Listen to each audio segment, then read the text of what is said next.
Bom dia, feliz sábado.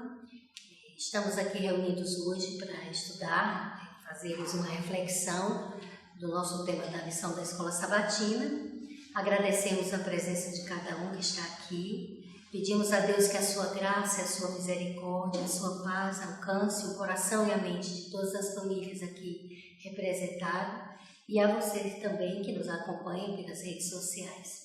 Eu sou Ruth Alencar, sou professora da Escola Sabatina e minha amiga é a Dejane, também estamos juntas como professora na lição da Escola Sabatina. Nós vamos iniciar o nosso estudo com uma oração. Querido Deus e Pai, queremos te agradecer, Senhor, por tua bondade, a tua misericórdia, porque, Senhor, todos os dias nós temos 1001 razões, Senhor, milhares e milhares de razões para te dizer muito obrigada por tudo, Pai. Te pedimos a tua presença nesse instante, que o Senhor nos ajude em nossa mente, Senhor, ao bloqueio daquilo que o pecado ocasionou. Mas o Senhor, através do Espírito Santo, pode nos ajudar dando sabedoria e discernimento. Fortalece-nos na fé e permaneça conosco. É o que te pedimos em teu santo nome, hoje e sempre. Amém, Jesus. Amém. Dejane, nós estamos já há 11 semanas estudando sobre o processo da educação, né? Aliás, a educação como processo, né? Na primeira semana, nós vimos o tema abordado dentro do tema do Éden. Depois vimos a família, a lei como professor, os olhos do Senhor, a cosmovisão bíblica, Jesus como mestre dos mestres, outras lições do mestre dos mestres, adoração no contexto da educação, educação e redenção, a igreja e a educação em artes e ciências. E nessa manhã a gente vai revisar sobre o cristão e o trabalho, né? Mas poderia ser qualquer outro tema, né, Diane? Poderia ser o cristão e a escola, né? E é interessante porque esse tema trabalho é o nosso dia a dia. É o dia a dia daquele que é gari, é o dia a dia daquele que é um alto executivo, é o dia a dia de um professor, é o dia a dia de um médico. Mas para cada profissão, para cada contexto desse, o princípio é o mesmo, né? Que tema para a gente explorar, né? O cristão e o trabalho.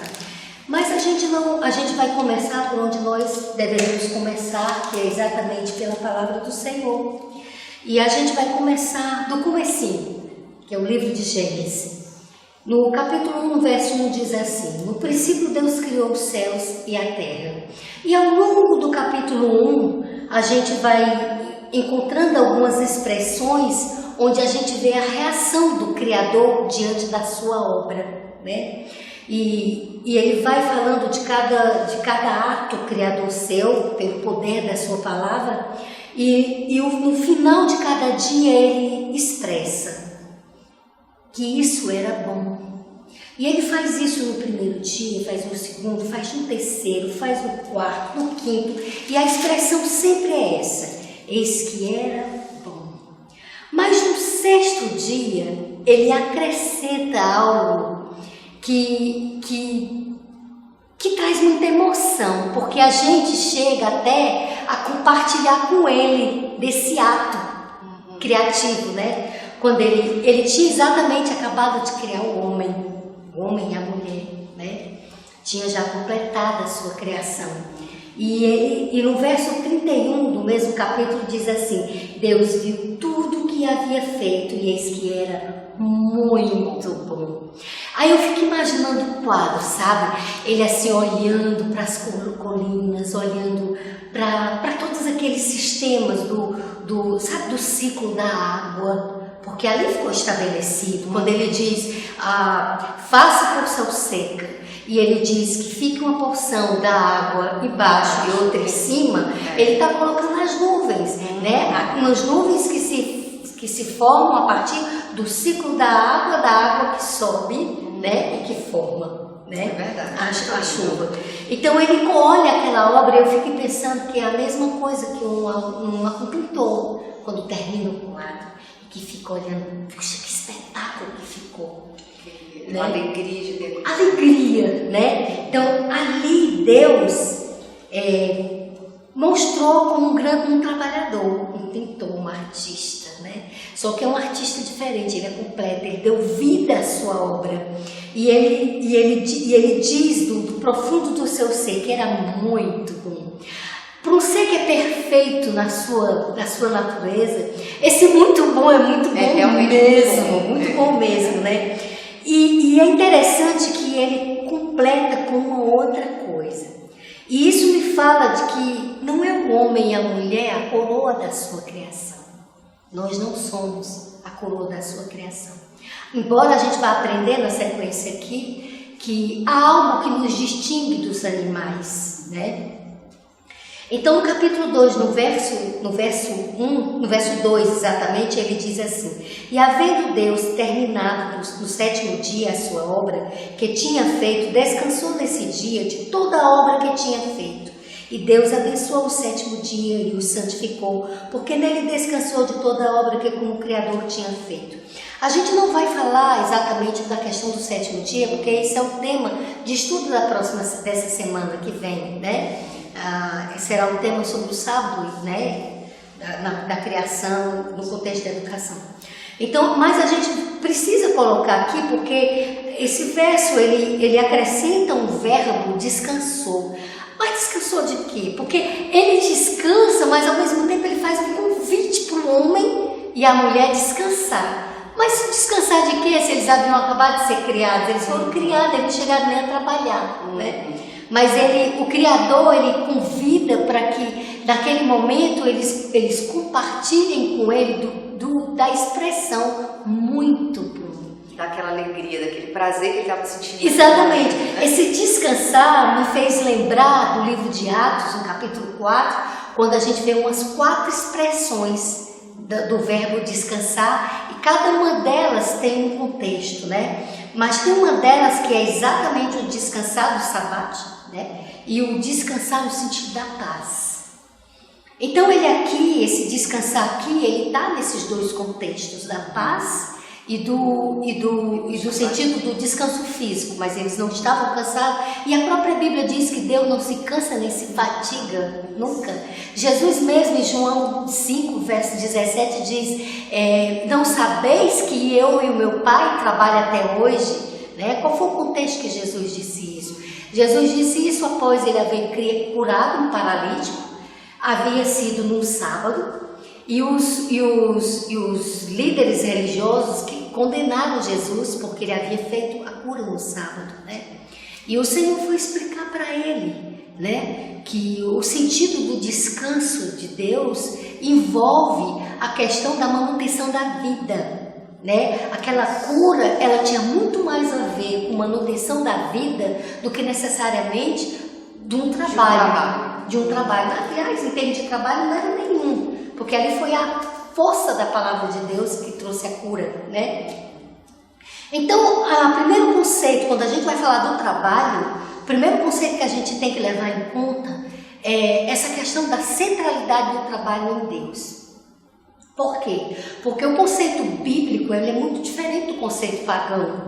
O conceito pagão, ele introduz aquela ideia de pessoas brancas tocando uma harpa, andando numa licenciosidade, numa vida sem trabalho, sem graça. E eles levam essa imagem, muitos cristãos levam essa imagem para o céu, como se a gente fosse andar numa essa ideia, exatamente, né? Andar numa ociosidade. Né? Tem gente, inclusive, diz, eu não sei se eu quero ir para o céu, porque eu acho que vai ser tão sem graça. O que a gente vai fazer? Vai fazer nada. Pois é, mas é porque não é a Bíblia, porque a Bíblia diz, construirão não para que outros morem, plantarão não para que outros colham, né? A ideia da nova terra é uma ideia de criação. Ele vai recriar tudo de novo e o ser humano vai ser a semelhança de Deus, criadores nessa terra. Só que com uma nova, né? Um novo contexto que a gente vai abordar um pouquinho já no finalzinho. E antes que eu te passe a palavra, eu queria ainda abordar algumas coisas, né?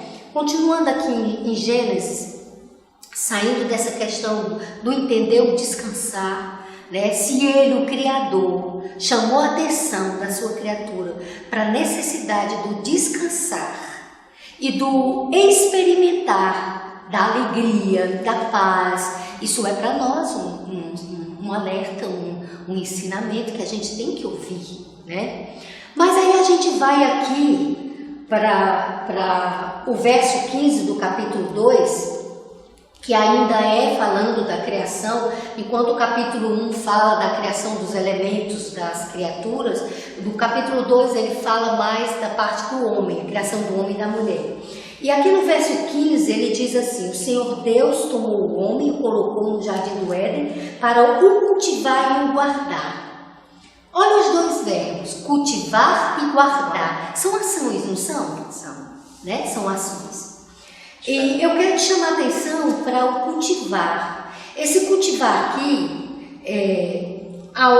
porque lá na frente eu vou te mostrar, no capítulo 3, no pós-queda, né? No pós-lapso, a gente vai ver esse mesmo cultivar sendo colocado para o homem como uma ordenança. Mas é interessante saber que esse cultivar do capítulo 3, por mais que para nós a palavra em português seja cultivar, seja a mesma, no contexto da literatura hebraica, na língua hebraica, na questão semântica da língua, esse cultivar do capítulo 2, ele é diferente do capítulo 3. E é importante que a gente ressalte isso daí para o próprio entendimento da questão do que você vai, né, falar. Então, nesse cultivar aqui do capítulo 2, o verbo é leavedar, que tem a mesma raiz do eved. O que significa esse? Eu espero estar pronunciando certo aqui o hebraico, né? Qual é o significado dessa expressão? Significa trabalhar, ser servo para servir na terra o Criador. Olha só. Entendeu? Para render culto a Ele. Esse é o significado dessa palavra, cultivar. Primeira expressão. Então, o trabalho tem que ter essa dimensão, essa consciência de que o que nós fazemos é para a honra e glória de Deus. Né? E se a gente tem essa noção, esse discernimento, a gente passa a compreender a importância do testemunho e a importância do contexto de que o cristianismo não é um acessório, onde eu tiro e boto como uma capa de chuva, como um guarda-chuva. É verdade. É algo inerente nosso, tem que fazer parte de nós, da nossa essência. Aí, para caminhar para o teu momento, né?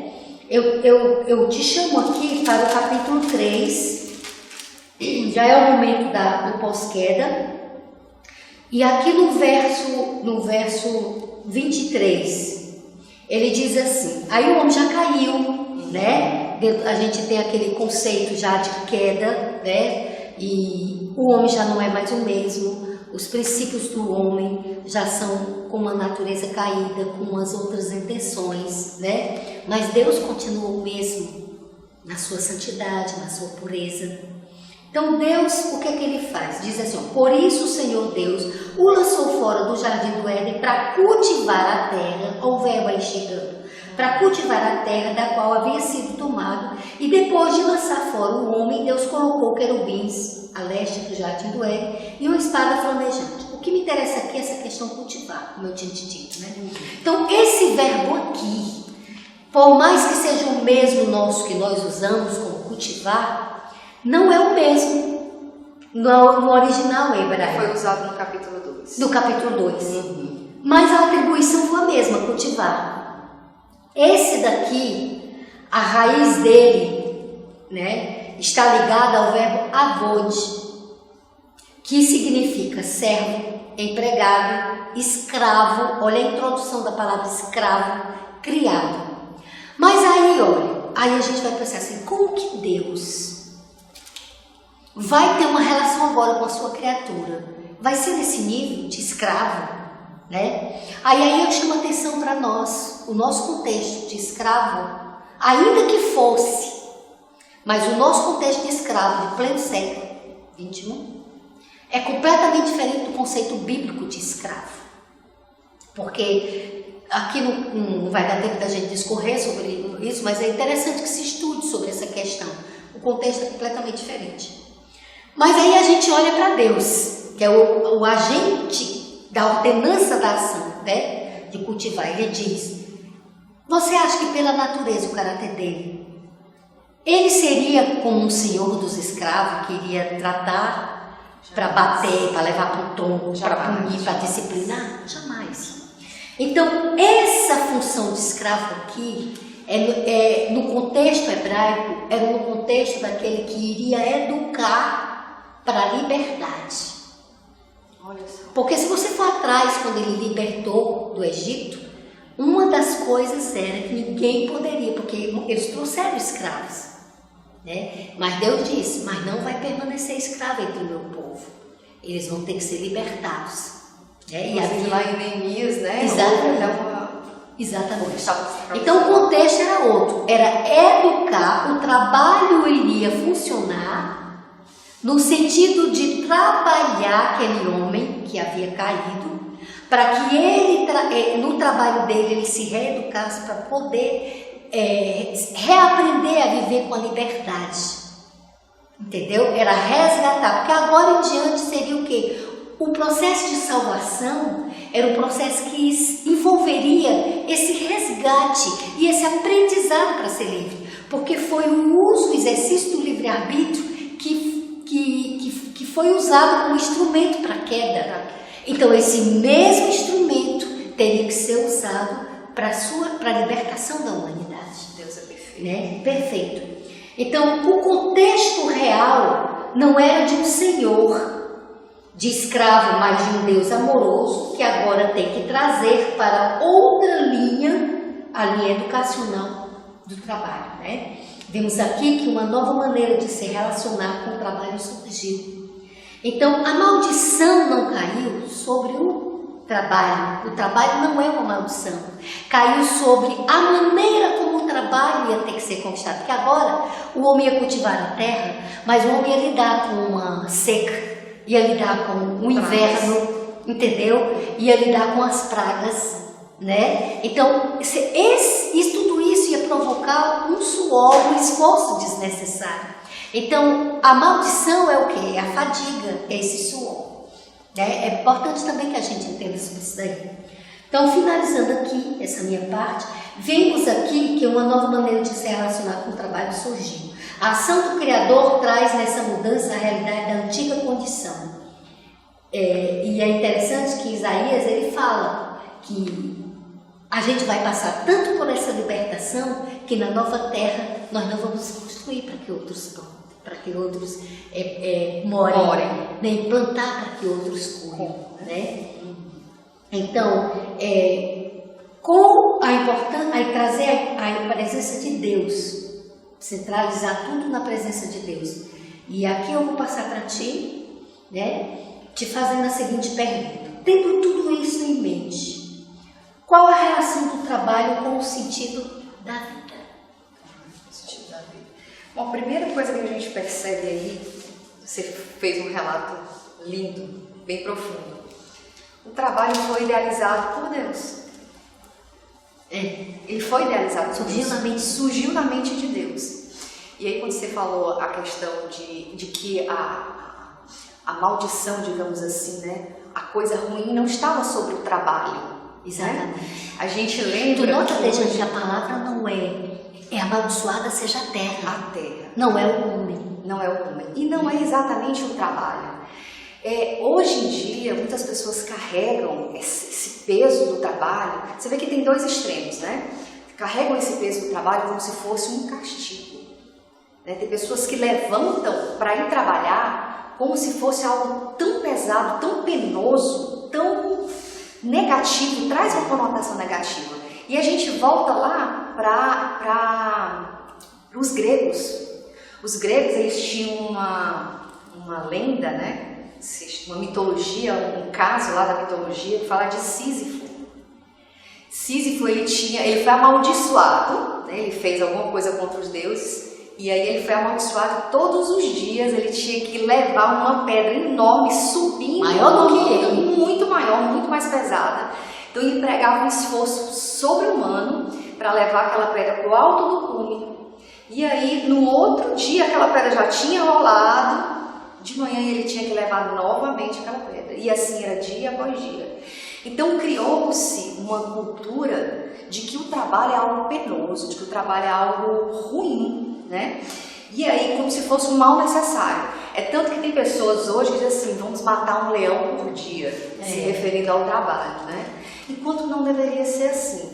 Quando Deus, como você bem disse, né? Lá em Gênesis 2,15, Deus deu tarefas para o ser humano para cultivar, né? E guardar. Então, na ideia de Deus, não foi para o homem criar o homem para o homem ser servido, criar o homem para o homem viver lá só desfrutando, passeando, se divertindo, se alegrando e não trabalhando, né? Porque a ociosidade, ela não é uma coisa boa, né? A natureza a gente vê, né? As formigas, existe até as fábricas, vai trabalhar, né? As formigas, vai ter com a formiga, né? E a cigarra, né? E a cigarra, exatamente, porque elas trabalham o tempo todo. Né? Então, mas o trabalho foi criado para alegria e prazer, não era para o homem sentir esse peso, essa negatividade, né? Mas aí após o pecado, houve esse peso, essa maldição, e o homem teve que imprimir muito esforço, né? Para realizar o trabalho, para obter o pão, né? Porque antes ele cultivava também, como Deus colocou ele para cultivar, só que tudo muito abençoado por Deus, a terra era abençoada, não tinha pragas, não tinha diferença de temperatura, era prazer, perfeito. Era como se fosse uma dança, né? Acho que tudo fluía. E aí após o pecado veio a mancha, veio a maldição. E aí o que Deus nos chama é para esse equilíbrio. Por outro lado, hoje, Ruth, tem pessoas que dedicam a vida delas é o trabalho. A vida delas se resume no trabalho. Você pergunta assim, o que você faz? Aí a pessoa diz, eu sou isso. Você vê como é que a pessoa responde? O que é que você faz? Eu sou isso, eu sou o gerente, eu sou o professor, eu sou isso. Porque o trabalho, o que ela faz se confunde com o que ela é. Né? Então, e tem pessoas que levam isso bem ao pé da letra, são chamadas workaholic, né? Quando a gente fala do comportamento humano. São pessoas que vivem no trabalho e aí esquecem da família, esquecem do momento com Deus, esquecem da saúde. Tem até uma frase que diz assim, a pessoa passa a vida inteira trabalhando duro para juntar dinheiro, para no final da vida gastar o dinheiro que juntou com a saúde, né? Porque ficou doente. Então, assim, Deus nos chama ao equilíbrio. E aí você fala do sentido da vida, o trabalho trazendo o sentido à vida, né? Quando Deus deu Mas é o trabalho que traz sentido à vida, a vida que tem que a gente tem que ter esse cuidado, porque aí tem uma pegadinha, né? É bem tênue. Não é o trabalho que traz sentido à vida. Né? Como você falou aí, eu achei muito, muito, muito interessante, você falou o sentido daquela palavra, que é o cultivar, né? Porque quando Deus criou o ser humano e deu essa tarefa, foi para glorificá-lo, foi para servir, para ter alegria no serviço, né? E hoje se perdeu isso, E Deus hoje nos chama, sempre nos chamou, né? E hoje a lição tá trazendo isso à tona, né? Para que nós tenhamos essa consciência de que o trabalho, ele nem deve ser uma coisa penosa, muito embora às vezes a gente sabe da realidade de muitos trabalhadores, de muitas profissões que realmente são pesadas, são penosas, mas também não tem que ser aquela coisa que é a vida da pessoa. Né? O sentido, aí o autor traz uma palavra. Na verdade é porque hoje o mundo ele tá estruturado em cima de tentativas de correção do que está errado. Está estruturado em cima do egoísmo, da ganância, da cobiça, entendeu? Da vaidade. Isso. E aí o autor ele coloca uma palavrinha aqui, que ele traz uma palavra da psicologia que eu achei interessante, que é a autoeficácia. Autoeficácia, ela quer dizer que é quando você realiza algo significativo para a vida, né? As pessoas, elas buscam isso, elas buscam esse significado. E elas, às vezes, no trabalho, aquilo que elas fazem, elas buscam um significado. Aí que o autor está chamando a atenção aqui, que é o significado maior, que é o que Deus nos chama para servir. É para servir. Né? Então, se nós tivermos essa consciência de que o que nós fazemos primeiramente para Deus e também para servir ao próximo, o que nós fazemos ganha sentido, ganha todo sentido. E naquilo ali a gente glorifica a Deus. Por exemplo, olha, uma pessoa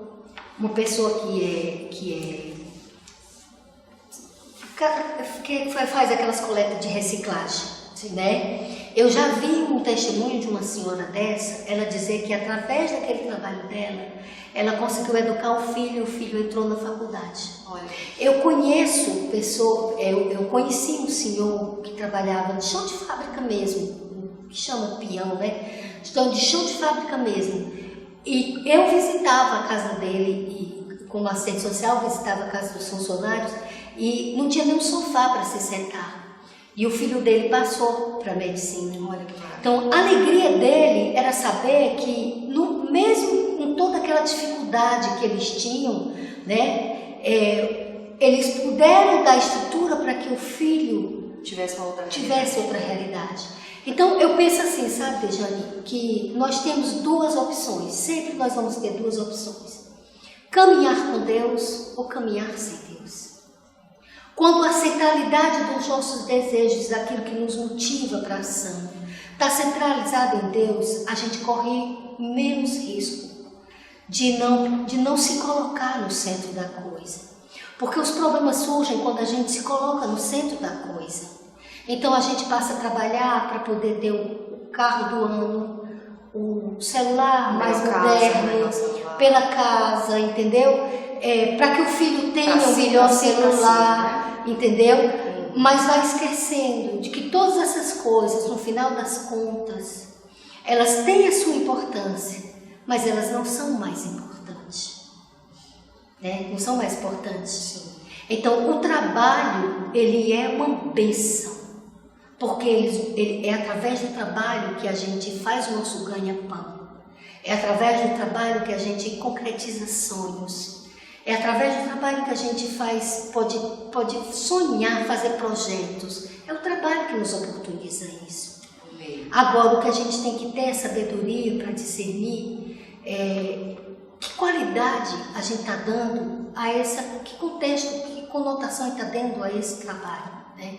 Aí eu volto para aquela primeira passagem que eu coloquei, que eu apresentei de Gênesis, do descanso. O trabalho, ele tem que dar essa alegria para a gente, ele tem que dar esse descanso, ele tem que realizar essas coisas, mas a gente tem que ter a maturidade para não se sentir frustrado, porque a gente trabalha e não pode dar o que a gente pode dar para si mesmo ou para os filhos. Porque quando a gente lida com essas frustrações na vida, a gente consegue ser feliz com pouco. Sim. Porque ter o muito, ter tudo que se deseja, não é sinônimo de felicidade.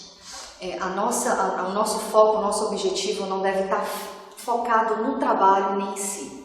Exatamente. Quando você coloca Deus em primeiro lugar na sua vida, que você faz tudo o que faz, a obra das suas mãos, que Deus abençoa, né? A palavra de Deus diz, né, que Deus abençoa a obra das nossas mãos.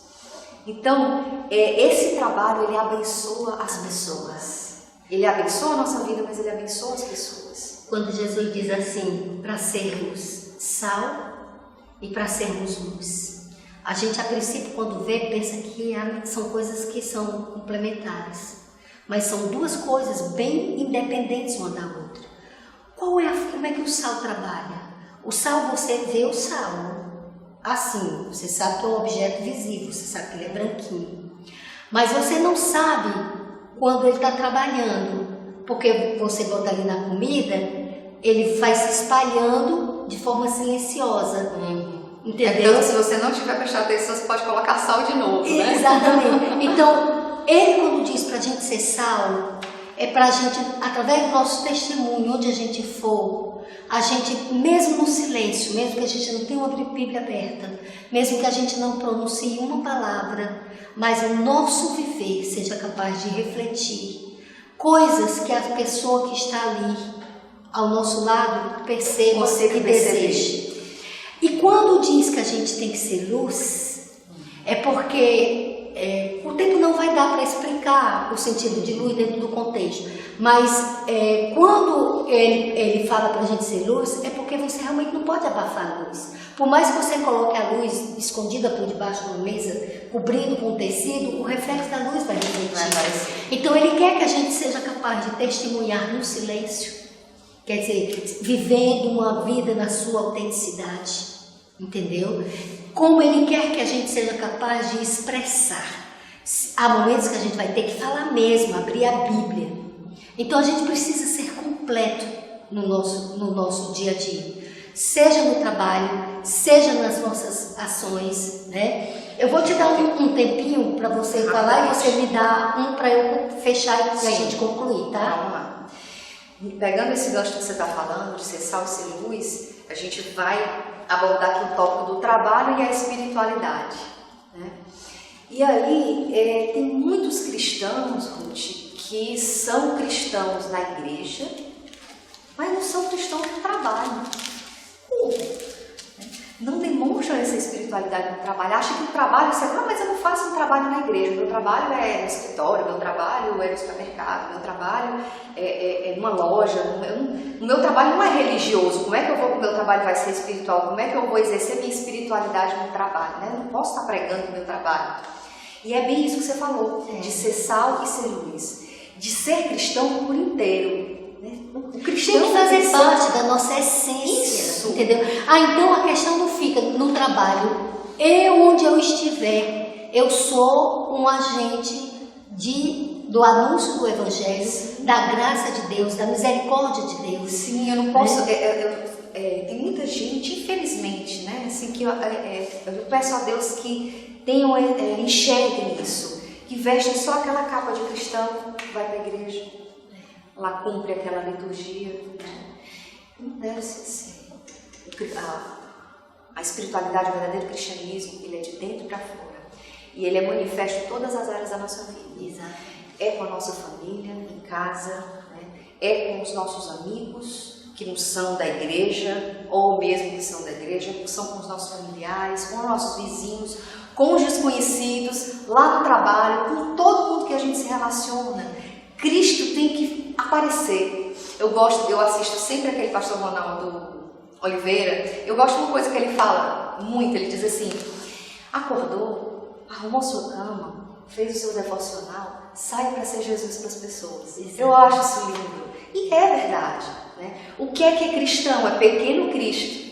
Então, Cristo nos chama a ser seus seguidores, a ser exemplo, a ser como Ele, a agir como Ele agiria, né? E aí a espiritualidade e o trabalho, porque não existe o trabalho e a espiritualidade, não são separados, não são separados. Não existe, não. Né? Eu sou cristão, vida sou cristão em todos os locais. Exato. E é bem isso que você falou de sal e luz. Vou passar a palavra porque o tempo está corrido. Eu deixo para a reflexão de vocês, para vocês estudarem em casa, vocês refletirem sobre 1 Pedro, capítulo 2, do verso 11 até o verso 17. Vocês reflitam sobre isso daí, porque na adoração ao Senhor, como é que a gente faz uma adoração a Deus? Não é só cantando, não é só o fato de ir a um templo. A verdadeira adoração é aquela que se entrega por inteiro. É aquela que é capaz de que você nega você mesmo, você se doa 100%. O Senhor não quer 10% seu, o Senhor quer 100% seu. Né? Tem que ser uma adoração por inteiro.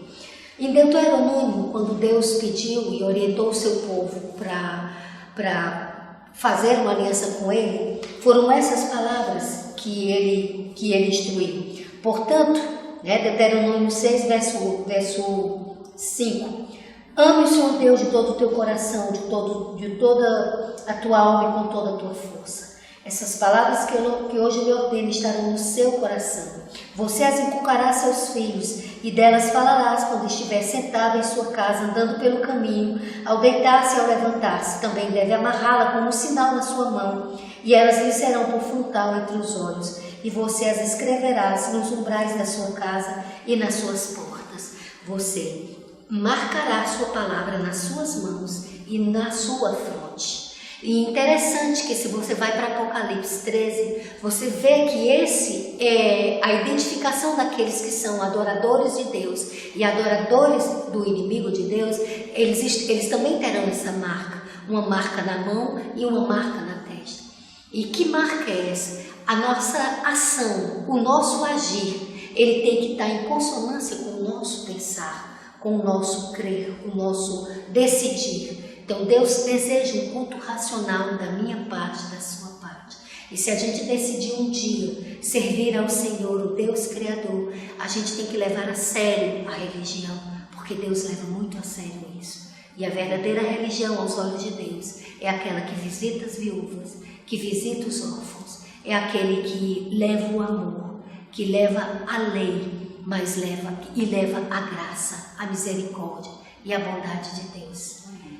Façamos agora uma oração e que cada um faça a sua entrega de renovação a Deus, da sua fidelidade e amizade. Te agradecemos, Senhor, pela Tua palavra, pelos ensinamentos que o Senhor nos dá. Que o Senhor nos ajude, ó Deus amado, a vivermos essa vida de forma que o Teu santo nome seja honrado e glorificado. Queremos te agradecer por tudo, Senhor, pelo ar que respiramos, por esse sol que brilha todas as manhãs e que mesmo quando nossos olhos não contemplam, por conta das nuvens de chuva ou da tempestade, o sol continua e permanece lá, porque ele obedece às leis físicas e ele existe pelo poder da Tua palavra. Queremos esse poder na nossa vida, Senhor, não para benefício próprio, mas para que o Senhor nos ajude a Te amar e a Te servir com todo o coração, com toda a nossa força, com toda a nossa mente. E que isso tudo seja, meu Deus, de fato, para a honra e glória do Teu santo nome. Que a gente viva para Te servir, mas também servir ao nosso próximo. Porque foi para isso que nós nascemos, Senhor, que nós fomos criados, para Te honrar e para Te servir. Louvado seja o Teu santo nome. Muito obrigada por tudo, Jesus, hoje e sempre. Amém. Amém. Obrigada, Tijana. Obrigada.